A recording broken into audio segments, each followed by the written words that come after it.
this production and one of the members of the theater program here at Richardson High School, and I am so glad that y'all are here with us tonight, today, this afternoon. Time has no meaning. Whatever time it is. Welcome to the performance of William Shakespeare's Twelfth Night, or What You Will. I'd like to start out by giving some thanks to the people that have made this possible. Join me in sending some wonderful mental appreciation out to the Richardson High School admin team that makes it possible for us to do what we do here as part of the programs here at the school. The Richardson ISD admin at all the levels, fine arts admin and district admin, that really do put an incredible amount of support, financial and moral and otherwise, into what we do in the arts in general. This district supports the arts better than most that I've experienced, and it is a pleasure to work here as a result, and it allows us to do work of the caliber that you get to experience here. I also want to thank our season sponsors, the Domi Area Law Firm and Brandon Wilson Photography. They are our fall show sponsors. If you are interested in sponsoring shows in the future, if you have your own business or large piles of disposable cash, would like to attach your name to something, to a piece of art that we do here, please consider reaching out to our Booster Club. I also want to thank our Booster Club, the Offstage Booster Club. If you are a parent of a student who's in this program, you're sort of automatically kind of a part of that. But the people who step up and help and volunteer and their time and their money and their services to us is just another piece of the massive puzzle that it takes to make this kind of thing possible. When you donate, when you support, when you volunteer to an arts organization, you're saying to that organization, keep doing what you're doing. When you give of your value, whether it's your time or your money, it tells us that what we're doing is something that is valued, and it's a way for you to help us keep doing that thing, and putting these stories out in the world and telling these stories for everybody. We will have a brief 10-minute intermission, at which point we will ask y'all to, or encourage you to stretch, come out and visit our concession stand out here in the hallway. We're selling sodas and drinks and chips and things. We can't allow food and drink, sugary drinks back into the black box. Water is acceptable. You can bring in bottled water. But we also have shirts for sale, and please don't forget to check out the artwork done by some of our wonderful art magnet students, the visual art magnet students, in response to the show. It's something that we do every year, and they've come up with some really cool pieces this year. When you are out there for intermission, you will see QR codes in the hallway. That is for you to vote. If you scan that with your phone, it'll take you to a ballot to vote for audience favorites, cast favorites for the show. And it's a great way for y'all to participate and kind of let us know what you think about what we're doing here. I think that's everything that I have to say. So, welcome again to Illyria. We're stepping into William Shakespeare's Illyria. It is a fictional place based on a real place, but it's outside of time, it's outside of place. What we said to each other as we were working on this show was that the Illyria that we have sort of discovered as part of this process, it's not a place you can go to, but it's a place you can wind up. The people in Illyria are people who get to, as Shakespeare tells us in the title, be what you will. It is a place of freedom and fun and revelry, but it's also a little chaotic, and it's also a little mischievous. It's this beautiful, frenetic place where the human condition gets to kind of run wild in a fun, positive way. So tonight we invite you to join us on this little journey. In doing so, I would encourage you to take a moment and sever the line of outside communication that we have with the world beyond these walls.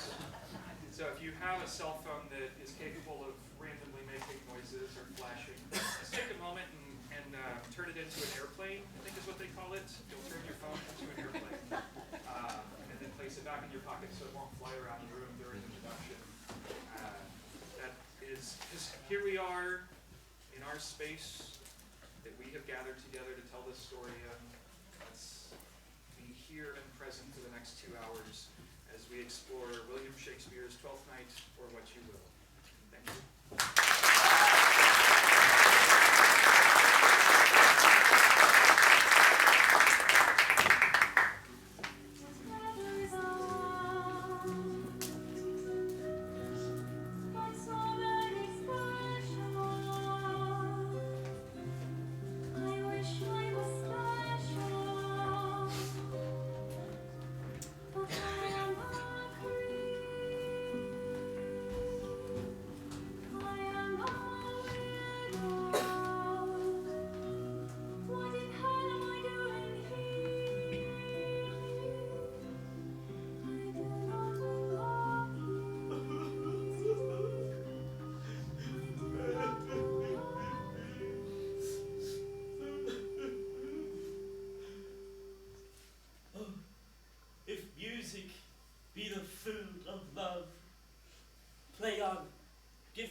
excess of it that surfeiting, the appetite may sicken, and so die. Let's try it again. Oh, tell a dying fall. Oh, it came o'er my ear like the sweet sound. It breathes upon a bank of violets, stealing and giving odor. Enough!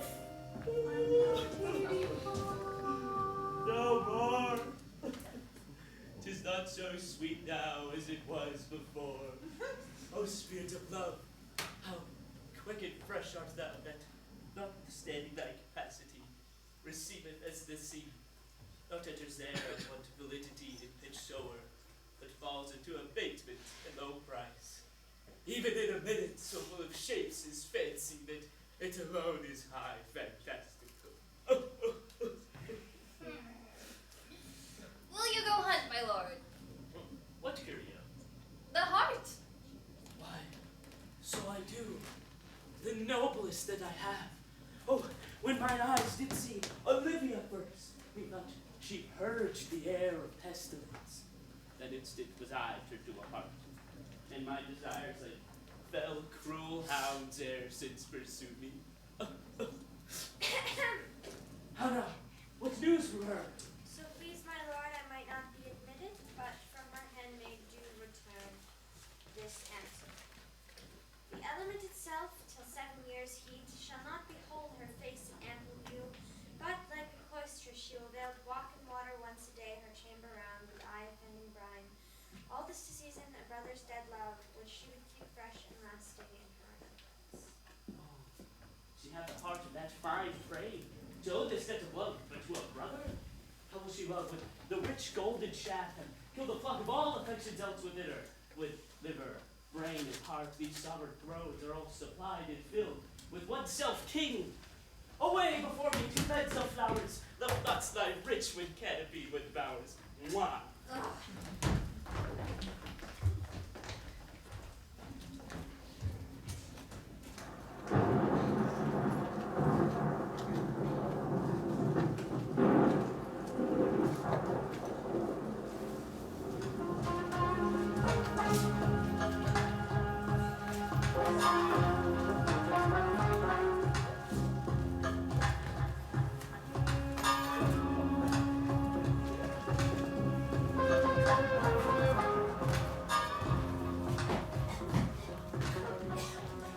What country, friends, is this? This is Illyria, lady. And what shall I do in Illyria? My brother, he is in Elysium. Perchance he's not crowned. What think you, sailors? Perchance yourself are sailors. My poor brother, and perchance may he be. True, madam. And comfort perchance to yourself. After our ship did split, when you and those poor numbers saved with me hung on our riding boat, I did see your brother, most provident in peril, find himself courage and hope both in the practice.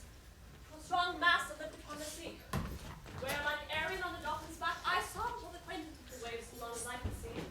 For saying so is gold.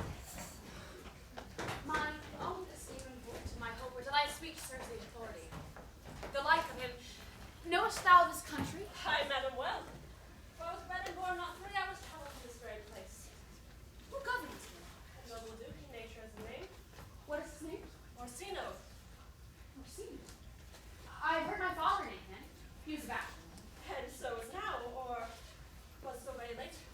But a month ago I went from hence, and then 'twas fresh to murmur, as you know what great ones do, the less will prattle of, that he did seek the love of fair Olivia. What's she? A virtuous maid, daughter of a count that died some 12 months since. Then leaving her the protection of his son, her brother, who shortly also died. For whose dear love they say she abjured the sight and company of men. Oh, that I served that lady, and might not be delivered to the world till I made mine own occasion hello. For my estate is. That will have the compass. For she'll admit no kind of suit. No, not the suits. There's fair behavior in thee, captain. Though that nature with the beauteous wall doth oft pose a delusion, yet of thee I will believe thou hast a mind that suits this thy fair and outward character. I believe, and I'll pay thee bounteously. Conceal me what I am and be my aid, for such disguise shall as happily become the form of my intent. I'll serve this duke. Thou shalt present me as an equal to him. It may be worth thy pains, for I can sing and speak in many sorts of music that will allow me very worth his service. only shape thou thy silence, my lord. Be you his eunuch in your mutuality. When my tongue blabs, let mine eyes not see. I thank thee. Lead me on.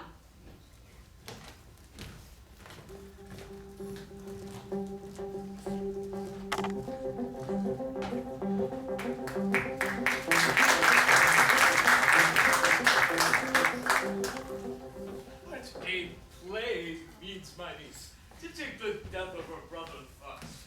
I'm sure care's an enemy to life.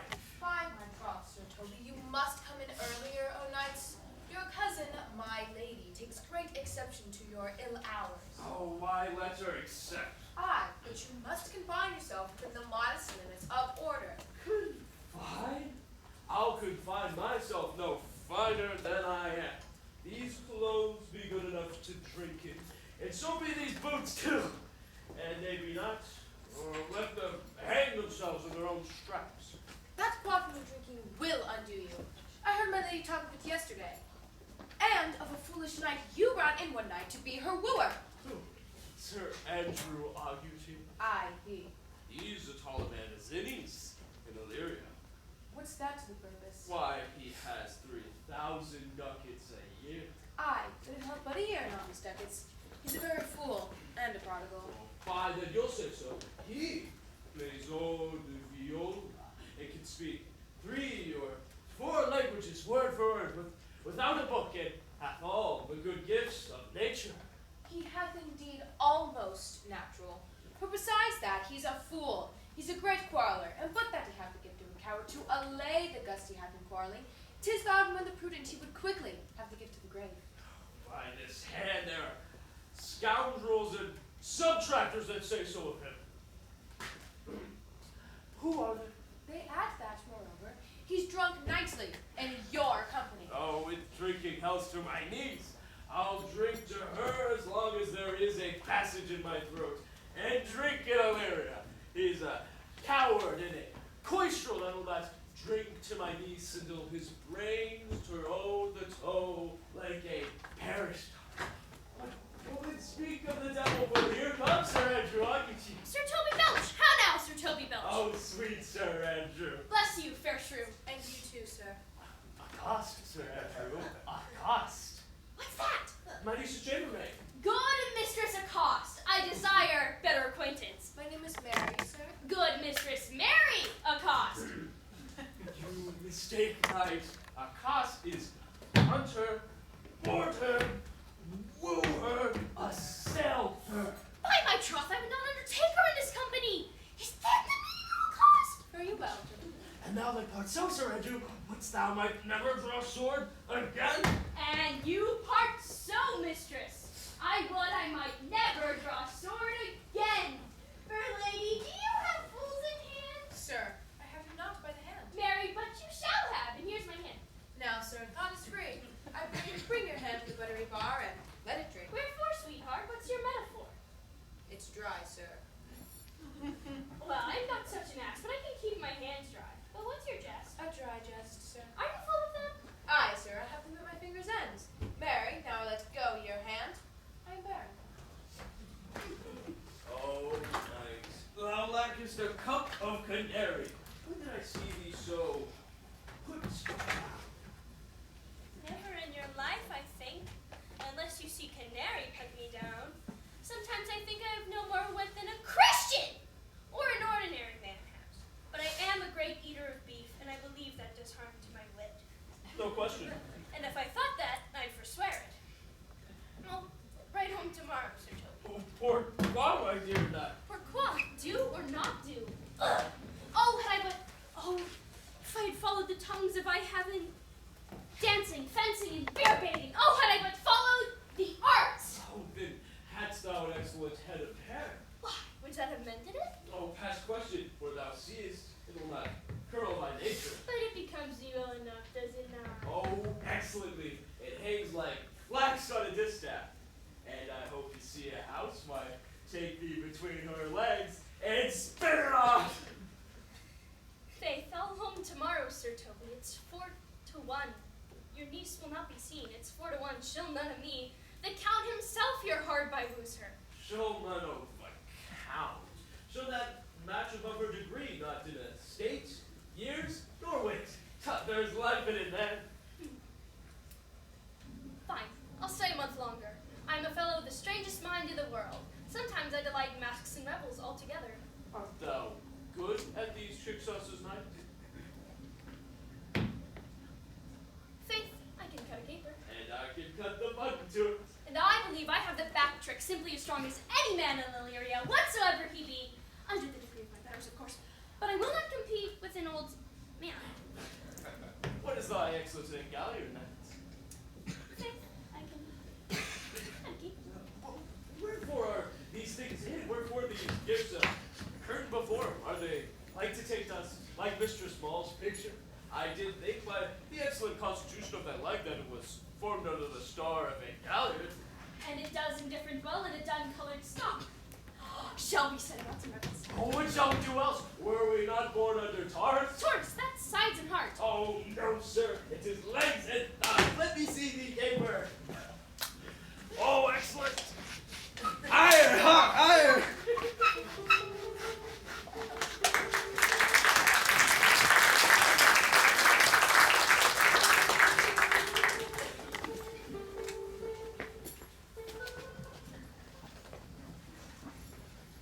If the Duke continued these favors towards you, Cesario, you are like to be lucky that.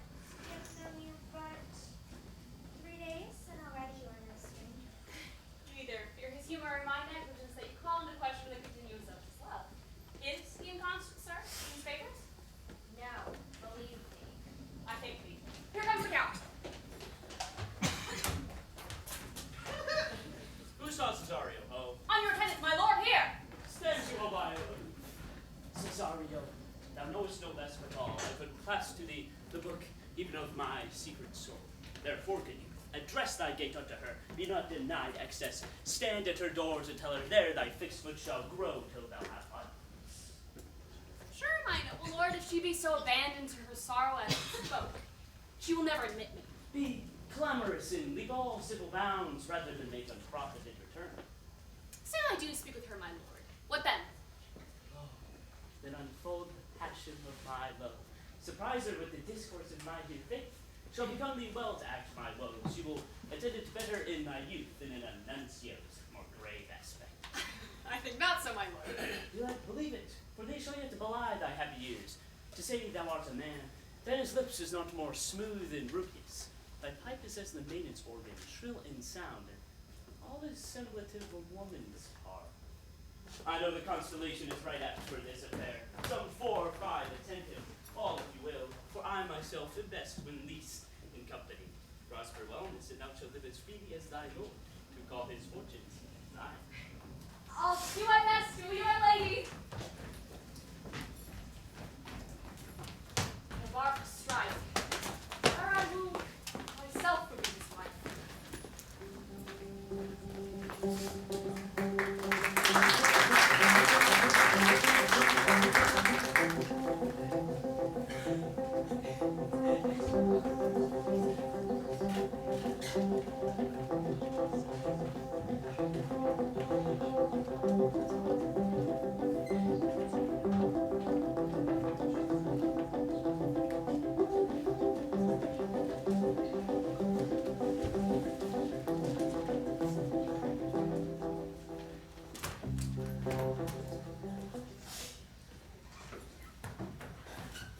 Nay, either tell me what thou hast been, or I will not open my lips so wide as person may enter in way of thy excuse.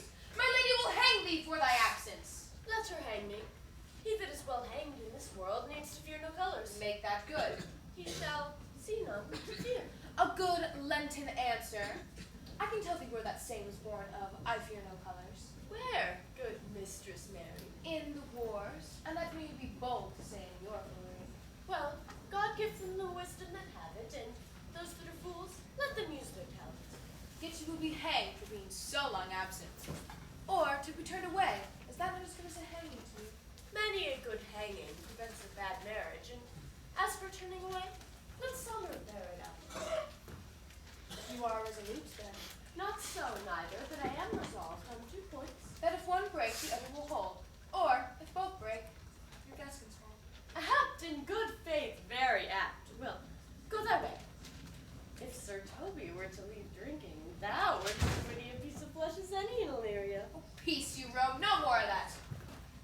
my lady. Make your excuse wisely, your best. Wit and speak I will, put me into good humor. For those that think they have me do very often fools, and I, that am sure I lack thee, may pass for a wise man. For what sake, Monopolis? Better a witty fool than a foolish wit. God bless thee, lady. Take the away. Do not your fellows. Take away the lady. Go to, you're a dry fool. I'll know more of you. Besides, you grow dishonest. Two faults, Madonna, that drink and good counsel will lament. For, give the dry fool drink, then is the fool not drunk? Bid the dishonest man mend himself, and if he mend, he is no longer dishonest. If he cannot, let the botcher mend. Anything that's mended is but patched. Virtue that transgresses is but patched with sin, and sin that amends is but patched with virtue. If this simple syllogism will serve, so. If it will not, what remedy? For there is no true couple but calamity, so beauty's a flow. The lady bade take away the fool, therefore I say again, take her away. Sir, I bid them take away you. Miss Prison in the highest degree. Lady, calculus non facit monoculum. That is as much as say as I will not mock me in my brain. Good madame, give me leave to prove you a fool. Can you do it? Dexterously, good madame. Make your proof. I must catechize you for it, good my mousy virtue answer me. While so fond of other idleness, I'll bide your proof. Good madame, why mournest thou? Good fool for my brother's death. I think his soul is in hell, madame. I know his soul is in heaven. The more fool to mourn for your brother's soul being in heaven. Take away the fool, gentlemen. What think you of this fool, Malvolio? Doth he not mend? Yes, and shall do till the pains of death shake him. Infirmity that decays the wise doth ever make the better fool. Then God send you, sir, a speedy infirmity for the better increasing your folly. Sir Toby will be sworn that I am no fox, but he would not pass his word for 2 pence that you are no fool. How say you to that, Malvolio? I marvel your ladyship takes delight in such a barren rascal. I saw him put down the other day with an ordinary fool who has no more brains than a stone. Looky now, he's out of his guard already. Unless you laugh and minister occasion to him, he is gagged. I protest, I take these wise men that crow so at these set kind of fools no better than the fool's zannies. Oh, you are sick of self, Malvolio, and with a distempered appetite. There, to be generous, guiltless, and a free disposition is to take what you deem bird bolts for cannon bullets. There is no slander in the loud fool that he do nothing but rail, nor no railing in a no discreet man that he do nothing but reprove. Now, Mercury, do thee with leasing, for thou speakest well of fools. Madame, there's at the gate a young gentleman with much desire to speak. From the Count Orsino, is it? I know not, madame. 'Tis a fair young man and well attended. Both my people hold me delayed. Sir Toby, madame, your kinsman. Fetch him off, I pray you. He speaks nothing but madman. Fie on him. Go you, Malvolio. If it be a suit from the Count, I'm either sick or not at home. What you will dismiss. Now you see, how your only grows old when people dislike it. Thou hast spoke for us, Madonna, as if thou eldest son should be fool, whose skull drove Graham with brains, for here he comes. One of thy kin has a most weak Piemonter. By mine honor, half drunk. What is he at the gate, cousin? Gentlemen? A gentleman. What gentleman? Oh, 'tis a gentleman here. Plague of these pickled herring.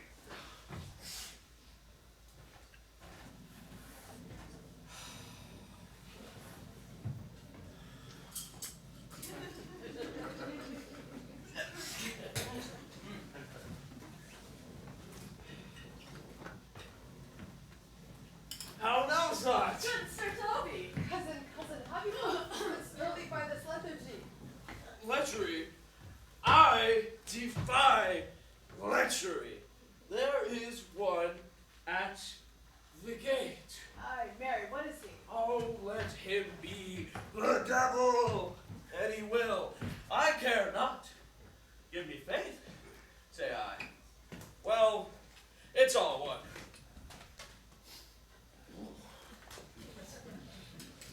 What's a drunken man like a fool? Like a madman, a fool, and a drowned man. One drop of a feet makes him a fool, the second mads him, and the third drowns him. Go then and seek the coroner and to sit on my cause, for he's in the 3rd degree of drink. He is drowned. Go look after him. He is but mad yet, Madonna, and the fool shall look to the madman. Madam, yon young fellow swears he will speak with you. I told him you were sick. He takes on him to understand as such, and therefore comes to speak with you. I told him you were asleep. He seems to have a foreknowledge of this too, and therefore comes to speak with you.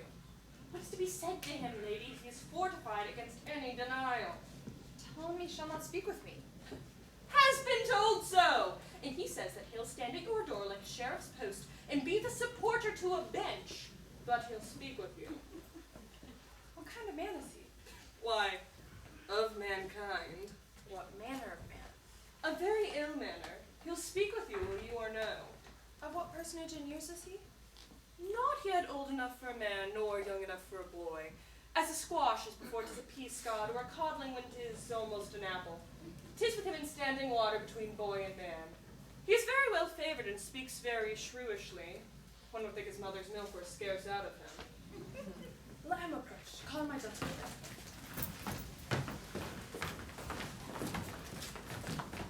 Gentlewoman, my lady calls. Give me my veil. Come throw it on my face.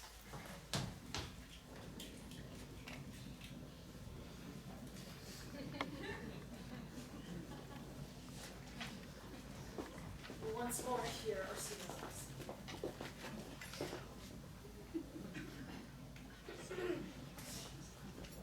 The honorable lady of the house, which is she? Speak to me, I shall answer for her, you will. The honorable lady of the house, which is she? I pray you, most radiant, was an unmatchable beauty.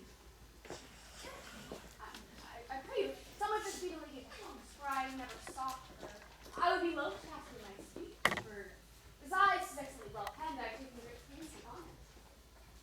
Good beauties let me sustain no scorn, I am very tolerable even to the least minister usage. Whence came you, sir? I can say a little more than I have to say, and that question's out of my sight. Good gentleman, give me the modest assurance that you are the lady of the house, and I am my speech. Are you a comedian? No, by profound heart, yet by very fangs of malice, I swear, I am not what I claim. Are you the lady of the house? Assert myself I am. Most certain if you are she, you do usurp yourself. What is yours to bestow is not yours to assert. But this is from that commission. I will along with my speech in your praise, and then show you the heart of my message. Come to what is important in it, I forgive you the praise. Alas, I have taken great pains upon it. Tis poetical. It is the most likely to be famed. I pray you keep it in. I heard you were saucy at my gates and allowed your approach rather to wonder at you than to hear you. If you be not mad, be gone. If you have reason, be brief. I have no time so skipping dialogue. Will you hoist sail, sir? Here lies your way. No, good squabber, I'm to hold here a little longer. Some multiplication for your giant, sweet lady. Tell me your mind. I'm a messenger. Sure, you have some hideous matter to attend. You speak your office. It alone concerns your ears. I bring no overture of war and no taxation of honor. I hold the olive in my hand. My words are as full of peace as matter. Yet you began rudely. What are you? What would you? The rudeness that hath appeared to me had I learned from my entertainment.